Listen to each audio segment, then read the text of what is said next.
आतंकवादी यासिन मलिक का बड़ा खुलासा, कांग्रेस का पर्दाफाश।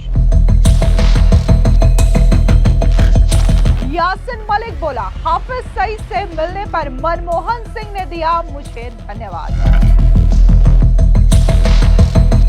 दिल्ली हाईकोर्ट में दायर यासिन मलिक के हलफनामे ने उड़ाए राहुल गांधी और सोनिया गांधी के होश। इस वक्त की बड़ी खबर सामने आ रही है, जहां पर आतंकवादी यासिन मलिक ने यूपीए सरकार को लेकर के बड़ा खुलासा किया है, जहां पर यासिन मलिक ने यह बताया कि कैसे पूर्व प्रधानमंत्री दिवंगत मनमोहन सिंह ने आतंकवादी हाफिज सईद से मुलाकात के बाद यासिन मलिक को धन्यवाद दिया। दरअसल आपको बता दें कि जम्मू और कश्मीर लिबरेशन फ्रंट के आतंकवादी यासिन मलिक ने दिल्ली हाईकोर्ट में दिए हलफनामे में पूर्व प्रधानमंत्री दिवंगत मनमोहन सिंह का जिक्र किया। उसका दावा है कि पाकिस्तान में आतंकवादियों से मुलाकात के बाद तत्कालीन प्रधानमंत्री मनमोहन सिंह ने उसे शुक्रिया अदा किया था। साथ ही उसने कई और बड़े नेताओं के नाम लिए, जिसमें देखा जा सकता है कि सोनिया गांधी का नाम भी शामिल है। आपको बता दें कि आतंकी यासिन मलिक टेरर फंडिंग मामले में उम्र कैद की सजा काट रहा है। दरअसल एक रिपोर्ट के मुताबिक 25 अप्रैल को दिए हलफनामे में यासिन मलिक ने साल 2006 में पाकिस्तान में हुए लश्कर-ए-तैयबा के प्रमुख हाफिज सईद से मुलाकात के बारे में जिक्र किया है। उसने कहा कि पाकिस्तान के साथ शांति स्थापित करने के लिए बैक चैनल वार्ता का हिस्सा था और भारत के वरिष्ठ खुफिया अधिकारियों के कहने पर ये चीजें की गई थी। रिपोर्ट के मुताबिक यासिन मलिक का कहना है कि इंटेलिजेंस ब्यूरो के तत्कालीन विशेष निदेशक वीके जोशी ने उससे दिल्ली में मुलाकात की थी। यह मुलाकात उस समय हुई थी जब यासिन मलिक 2005 में कश्मीर में आए भूकंप के बाद पाकिस्तान जाने की तैयारी कर रहा था। कथित तौर पर जोशी ने अनुरोध किया कि वो इस मौके पर इस्तेमाल करे कि पाकिस्तान के राजनीतिक नेतृत्व और आतंकवादियों के संपर्क साधने में करे, ताकि प्रधानमंत्री के शांति प्रयासों को समर्थन मिल सके। यासिन मलिक का दावा है कि उसे साफ तौर पर बताया गया था कि जब तक आतंकवादियों को बातचीत में शामिल नहीं किया जाएगा, तब तक पाकिस्तान के साथ बातचीत से कुछ नहीं मिलने वाला। आपको बता दें कि हलफनामे में यासिन मलिक ने बताया कि किस तरीके से हाफिज सईद ने आतंकी समूहों की बैठक बुलाई थी। रिपोर्ट के मुताबिक यासिन मलिक का कहना है कि आईबी से बातचीत के बाद उसे कहा गया कि प्रधानमंत्री मनमोहन सिंह को सीधे ब्रीफ करे। उसने कहा कि वो उसी शाम तत्कालीन प्रधानमंत्री मनमोहन सिंह से मिला और उस समय तत्कालीन राष्ट्रीय सुरक्षा सलाहकार एम.के. नारायण भी थे। मलिक का दावा है कि मनमोहन सिंह ने उसके प्रयासों के लिए व्यक्तिगत रूप से उसे धन्यवाद किया था। रिपोर्ट के मुताबिक यासिन मलिक ने कहा कि जब मैं पाकिस्तान से दिल्ली लौटा तो आईबी के विशेष निदेशक वीके जोशी डी ब्रीफिंग का हिस्सा बने। वो मुझसे होटल में मिले और तत्काल प्रधानमंत्री डॉक्टर मनमोहन सिंह को ब्रीफ करने का अनुरोध किया। उसने कहा कि मैं उस शाम प्रधानमंत्री मनमोहन सिंह से मिला जहां एम.के. नारायण मौजूद थे। मैंने उन्हीं मेरी मीटिंग के बारे में जानकारी दी और संभावनाओं के बारे में भी बातें बताई। उन्होंने मेरे प्रयासों, समय, धैर्य और समर्पण के लिए मेरा धन्यवाद दिया।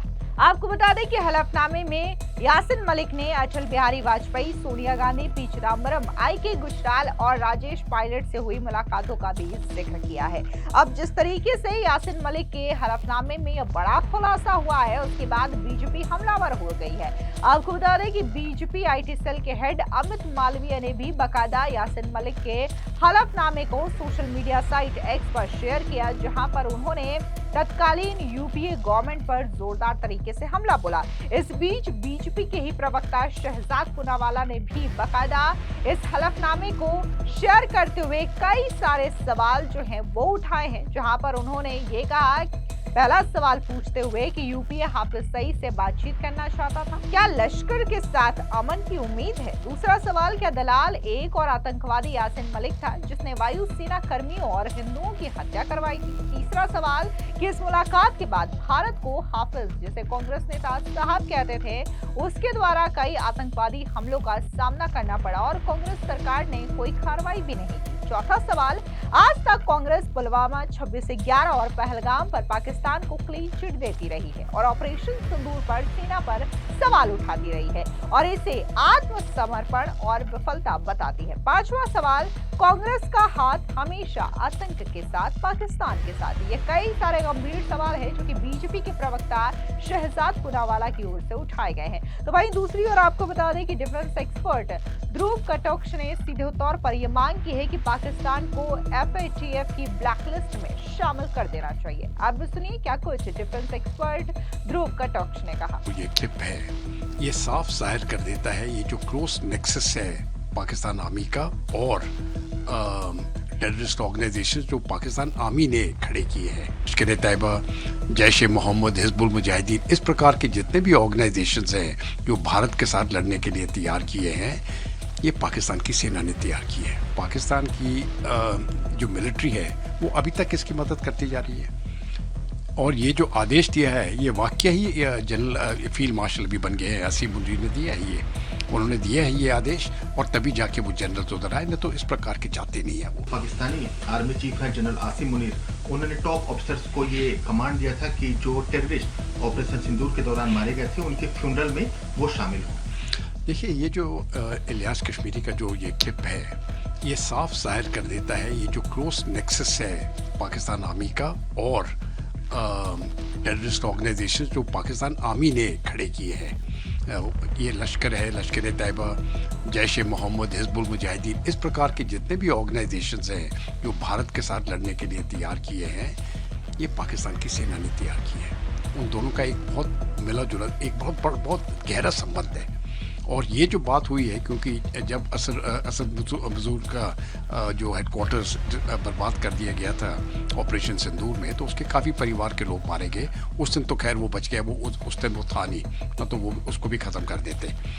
तो ये अब जाके वो दुनिया को ये या पाकिस्तान की जनता को एक मैसेज देना चाहता है कि जो हम जो वो पाकिस्तान के टेररिस्ट ग्रुप्स हैं वो पाकिस्तान के साथ मिले हुए हैं, वो उनकी रक्षा के लिए भी तैयार हैं और वो उनके आइडियोलॉजिकल फ्रंटियर्स को भी प्रोटेक्ट करते हैं। ये तो एक मैसेज देना चाहते हैं और उससे वो फंड्स रेज करना चाहते हैं ताकि उनका मरकज़ जो है वो फिर से बनाया जाए। एक तो ये है।